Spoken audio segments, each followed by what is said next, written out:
Hi friends, চলে এসেছি লিপিস কিছু কিছু থেকে। তো প্রতিদিন আসতে পারছি না বিভিন্ন কারণে। সব থেকে বড় কারণ হচ্ছে, এক তো তোমরা জানো, শারীরিক অসুস্থতা।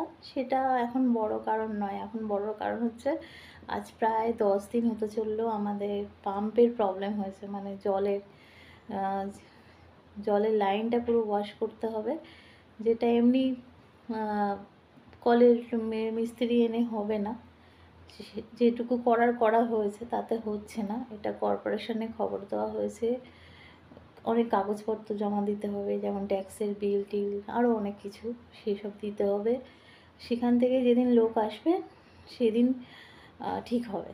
তো একটা যেভাবে জল আমরা ইউজ করি, হঠাৎ করে যদি সেইভাবে জল না পাই, তখন কাজকর্ম করতে কীরকম অসুবিধা হয় বুঝতেই পারছো।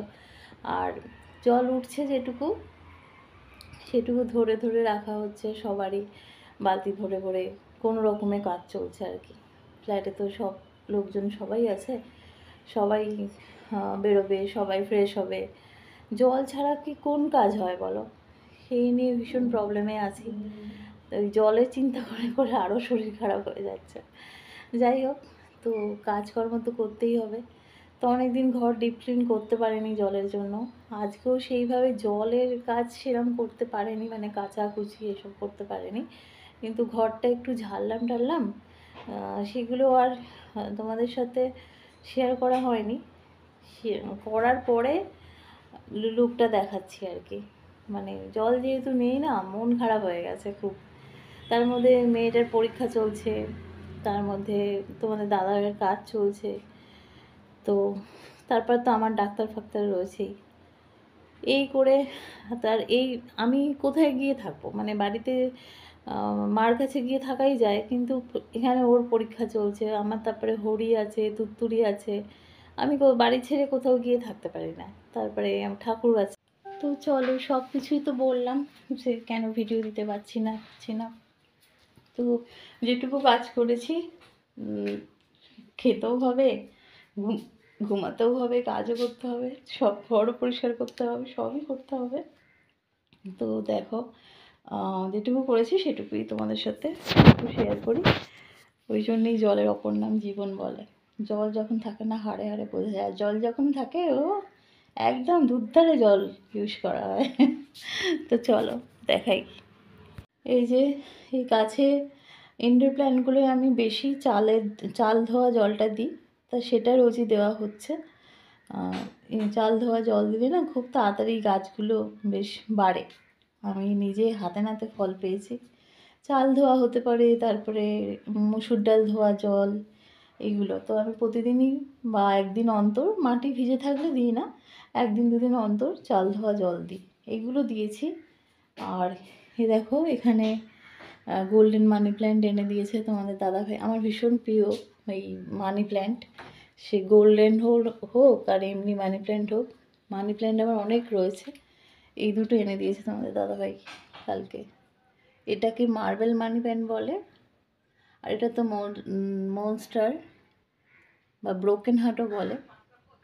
এগুলো এই তিনটে, আর ওটা হচ্ছে পার্পেল হার্ট। এই তিনটে ন্যাচারাল ট্রি, তিনটে চারটে চারটে আর ওদিকে স্নেক প্ল্যান্টগুলো, এগুলো সব ন্যাচারাল ট্রি। আর ওপরে দেখছি ওটা তো আর্টিফিশিয়াল মানি প্ল্যান্ট। আর এইটা আজকে আমি এ থেকে নিয়েছি, ফ্লিপকার্ট থেকে। এই যে যেটা ঝুলছে, এটা বেশ সুন্দর লাগলো, এটা নিয়েছি। এটা কত 280 টাকা পড়েছে। আর ওটাও একটা ন্যাচারাল ট্রি, ওটা ব্রোকেন হার্ট। এগুলো সব আমার একটা গাছ থেকে অনেকগুলো করে বানানো হয়েছে, তোমাদের দাদাভাই এগুলো বানিয়ে দিয়েছে। তো এই বইয়ের কিছু বই আছে তিন্নির একদম ছোট বয়সে, সেইগুলো একটা কোথাও রাখার ব্যবস্থা করব। ঘরে তো জায়গা খুব কম, আর বই টই সামনে থাকলে নিয়ে পড়া হয় আর যেগুলো একদম ছোট বয়সের বই, সেগুলো তো এখন পড়বে না, ওগুলো স্মৃতি হিসেবে থাকবে। ছোট বাচ্চাদের বই যেগুলো, সেইগুলো সরিয়ে ওই র্যাকটাই আমি মানে গ্রিন কর্নার টাইপের করব ভেবেছি। যা ভেবেছি ওই করতেও শুরু করেছি। তো বইগুলো কোথায় সরিয়ে রাখবো সেই চেষ্টা চলছে। হ্যাঁ, যত্ন করে রাখতে হবে ছোট বয়সের স্মৃতি। তো এই র্যাকটা আমি এরকম করে সাজাচ্ছি। আর এটা তো যে প্ল্যান, এটাও ন্যাচারাল প্ল্যান। তো এইগুলো এইভাবে সাজিয়েছি। এগুলো সব কাপড় দিয়ে মুছে মুছে পরিষ্কার করে করেছি। আর এই চাদরটা তোমরা অনেকবার দেখেছো। খাটটা এই হেডবোর্ডটা করার পর লুকটা অনেক চেঞ্জ হয়ে গেছে ঘরের। পুরো ঘরটা এইভাবে দেখো এরকম লাগছে। আর ওই বইয়ের র্যাকটার ওখানটা আমি আরও কিছু কাজ মানে আর্টিফিশিয়াল আর ন্যাচারাল, বেশি ন্যাচারালি রাখবো। ন্যাচারাল এই গাছগুলো কিন্তু আমি রোজ রোদে দিই, ব্যালকনিতে রোদে দিই, না হলে রোদ লাগেই। যতই ইনডোর প্ল্যান্ট বলুক আর যাই বলুক, রোদ লাগেই। গাছের খাওয়ার রোদ না হলে হয় না। আর এই যে স্নেক প্ল্যান্ট শুনেছি ঘরে রাখা ভালো, সেই অর্থে রাখা। তো এই ঘরটা তো এইরকমই দেখছো। আর এই এই সাইকেল লাইটটা অনেকদিন বাদে জ্বাললাম। এটা হরি দোল্লার মতো উঠে দোলে, এটা এখন জ্বালা থাক একটু, তাহলে এরকম লাগছে একটা ইয়েলো মানে গোল্ডেন একটা ভাব লাগছে। এই আমার ঘর গোছানো। আর টেবিলটা রাখার আর অন্য কোথাও জায়গা নেই। রান্নাঘরটা যদি মডুলার করা হয় হয়তো জায়গা হবে, যদি ওয়াশিং মেশিনটা সরাই, তাহলে এই অনেকটা মেঝেটা ফাঁকা পাবো আর কি। তো টেবিল ছাড়া বসতেও পারে না নিচে, তোমাদের দাদাভাইয়ের কষ্ট হয়। টেবিল লাগবে, কিছু করার নেই, এইটুকু ঘরের মধ্যেই রাখতে হবে, গুছিয়ে রাখতে হবে। এই তো এই ঘরটা দেখলে। আচ্ছা, এবার তিন্নির ঘরে সেরকম কিছু চেঞ্জ করিনি। এগুলো তো দেখেছোই, পুতুলের এটা, ওই একটা তিন্নিকে আমি ওইটা ঝোলাতে বললাম, এটা ভালো জায়গায় কীভাবে ঝুলিয়েছে দেখ, কোনো আইডিয়া নেই কোথায় কী। কেন ওখানে একটা পেরেক ছিল তো, ওই যে ও ভীষণ লম্বা, হাত যায়নি। বেচারার শরীরটা ভালো না একদম, পেটে খুব যন্ত্রণা হচ্ছে। ওই যা মেয়েদের যেসব প্রবলেম হয় সেই। তো এর মধ্যে আবার পরীক্ষা, হট ব্যাগ নিয়ে বসেছে, আবার লুকিয়েছে তোমাদের দেখে হট ব্যাগটা বালিশের চাপা দিয়ে। লোকাবার কিছু নেই মা, এগুলো সব মেয়েকেই সহ্য করতে হয়। চলো, এই ঘরটা এরকম। আর যে ঘরে তিন্নি থাকে সে ঘরে হরি আর ও থাকবেই। আর গোপাল এখন ওপরে আছে, নিচে জলের প্রবলেম। রোজ তুরির খাঁচা একদম ভালোভাবে রোজ পরিষ্কার করতে পারছি না, তো এই যে মাঝে মাঝে স্মেল যদি ছাড়ে, তাই আমি গোপালকে ঠাকুর ঘরে তুলে দিয়েছি।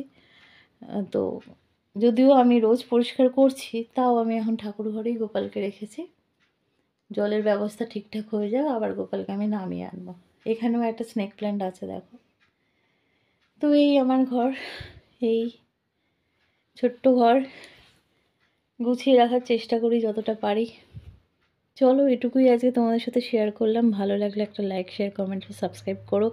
আবার আমি ডেলি ব্লগ দেবো। জলটা একটু ঠিক হলেই দেখবে আমার আনন্দ। আর ওই যে সব দেখছো বোতল বেসিনে ভরা, ওগুলো সব পাম্পের জলে ভরা, ওগুলো খাওয়ার জল নয়, এগুলো ওই হাত মুখ ধোয়ার জন্য যে জল ফল ইউজ করতে হবে সেই ভরা রয়েছে। চলো, টাটা।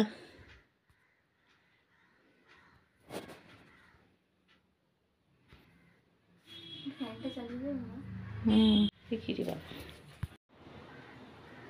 দে তেরি কার